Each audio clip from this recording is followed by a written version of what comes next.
I'm just ready to fight. Let's go. Daniel, don't Who do you disrespect think you are? Daniel, don't disrespect me. Can't put this shit on your face. Few things get fight fans more excited than a good old-fashioned British rivalry. Whether it be Lewis versus Bruno, Eubank versus Bang, Froch versus Groves, it never fails to be fireworks. And now we got another one. We got Anthony Joshua, the former two-time world heavyweight champion, the sweetheart of British boxing, going up against the young, hungry, rising star Daniel Dubois.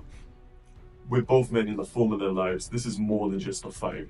It's a battle for legacy, a defining moment in the careers of both men. So in this video, we are gonna look at the story that led both of these fighters on a collision course for each other. We're gonna break down both of their strengths and their weaknesses, and I'm gonna give my official prediction at the end. So let's get into it. London is the heart of British boxing. Over the years, it has produced some of the greatest fighters to ever come out of this country. But none of them have really captured the public's imagination quite like Anthony Joshua has. Going from a trouble street kid to a two-time unified world heavyweight champion, and being majorly responsible for once again making the nation fall in love with boxing on a mainstream level, AJ's journey has been nothing short of remarkable. AJ started boxing relatively late. He first walked into a boxing gym around age 18 when his cousin suggested that it would be a good way for him to channel his aggression. And only 5 years later, he was becoming a household name, representing his country on home soil in the 2012 Olympics. He turned pro not long after and quickly started rising through the ranks. His popularity only grew with his reputation, and it wasn't long before he was the undisputed face of British boxing. A throwback fighter in many ways, he was always willing to take challenge, fight all comers, even when that wasn't really the wisest decision. Not quite come yet. Oh, another jolting right hand sends Joshua down. Anthony Joshua floored and hurt here in the 6th round. This was evident when he took on Vladimir Klitschko in only his 18th pro fight. But he showed a lot hard to get through that test. He had to come off the canvas in order to claim that win in his hometown. It only made him more of a hero in the eyes of the British public. But as the old saying goes, you either die a hero or live long enough to see yourself become the villain. Touch gloves now, man. You're boxing at the bell. God bless you both. What a stage. What a setting. Oh, the shot from Joshua. Lewis catches Joshua. Counts in.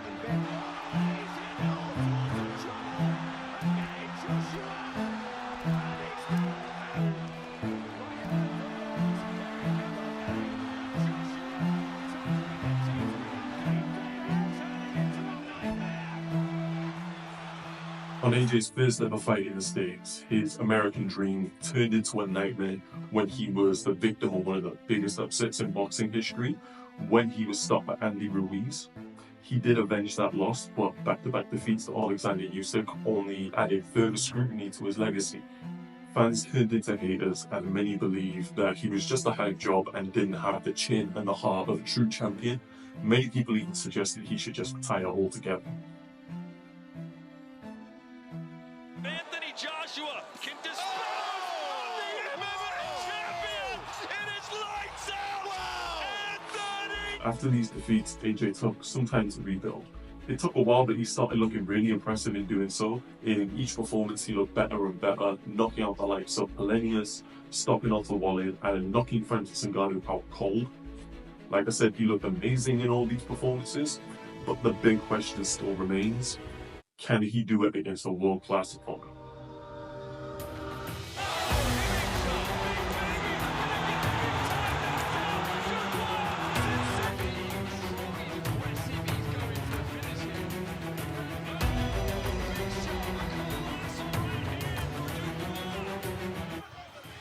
Enter Daniel Dubois. The 26-year-old has been touted as the future of the heavyweights. With devastating power in both hands and a 95% knockout ratio, you can see why he's been touted as the future of the division. But his journey hasn't been without setbacks either. Working hard enough and he's just being outworked a little bit. Oh dear, it's the left eye and he's gone down. Dubois suffered his first defeat at the hands of Joe Joyce, and like AJ, also lost to Alexander Usyk. Many people came to the conclusion that he quit in both fights. So like AJ, many people have written him off as nothing more than a hype job who is too mentally fragile to mix it at the top level of boxing. However, since those losses, Daniel Dubois seems to have found a new lease of life, coming back stronger and more determined than ever. He showed the heart a lot of people thought he lacked when he had to dig deep to rally on late to stop Jarrell Miller. And he also showed a granite chin by surviving the early onslaught of the highly rated Filip Hrgovic.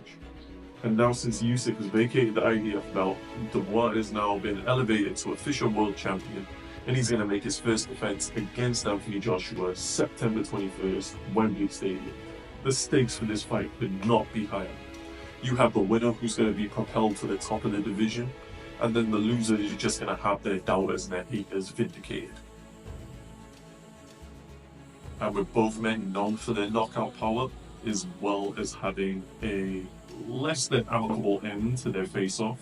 If he wants to swing, go. Let's go now. Sharp, relax. Relax. If you want to go now, let's go. Relax. If you want to go now, let's Get go. a chair across your face. Don't disrespect. No, you can't intimidate. One thing can be certain, there's gonna be fireworks. Now, let's finally answer the big question. Who is gonna win this fight? A lot of people seem to think that an AJ win is a foregone conclusion, but to be honest, I don't think that could be anything further than the truth. Both men have tools that can seriously hurt the arm. On one hand, Daniel Dubois is probably the hardest puncher AJ has ever faced since he shared the ring with Vladimir Klitschko, and since then he hasn't exactly shown the best survival skills when he is hurt. Just look at what happened with Andy Ruiz. If Daniel Dubois catches him clean one too many times, I struggle to see a world where AJ is going to make it out of this in one piece. And not to mention, Daniel Dubois is a much younger, fresher, more energetic fighter. If this fight goes into the later rounds, will AJ be able to keep up with Daniel Dubois? However, despite all the things Daniel Dubois does well, defense definitely isn't one of them. And with AJ being a greatly improved counter-puncher, since working with Ben Davison, you can easily see a scenario where Dubois naively comes charging in and AJ puts him down with a perfectly timed counter. Couple that with the fact that Daniel Dubois' wing IQ is average at best, certainly not as good as Anthony Joshua's after all the experience he's racked up with the fighters he's fought. And Dubois also seems to get pretty discouraged when he can't cleanly land on his opponents for long stretches of the fight, like when he quit against Usyk. Yes, he was able to keep his mentality intact when he fought Miller and Hrgovic, but he was able to land on those guys consistently all night. If AJ can keep his defense on point and stop Dubois landing cleanly for long stretches, he might be able to mentally up-rattle him and frustrate him and force him into making even more mistakes. So, it's prediction time. Both men definitely have the power to knock the other one out, but for my money, AJ's experience, superior defense and ring IQ is going to win it for him in the end. I can definitely see Dubois being the busier of the two in the early rounds and taking maybe the first three. I think at that point AJ might have to dig deep while he takes his time to effectively read Daniel Dubois, download the data he needs to get those counters off. But if he can survive that, I can see him consistently getting those counters off, greatly frustrating Daniel Dubois, forcing him into even more mistakes and more reckless offense, and eventually AJ's going to put him down in 6 or 7. But I'm by no means confident in this prediction. I can easily see a scenario where Dubois does catch him 1 or 2 times early, and we see a repeat of the Andy Ruiz situation. It is heavyweight boxing after all, anything can happen. So how do you guys think this fight's going to go? Do you agree with me and think that AJ is going to win? Or do you favor Daniel Dubois on this one? Let me know in the comments. And if you like this new style of video that I'm bringing out, make sure you subscribe because I'm bringing out a very similar video about the upcoming undisputed light heavyweight battle between Bivol and Beterbiev. You don't want to miss that one. And we're also going to have loads of other boxing content coming out very soon, from historical documentaries, versus battles, what ifs, always keeping up with the latest news of the big fights. So if you're into any of that, make sure you hit the sub button, show the channel some love, and we'll be back with a new video very soon, guys. But until then, peace.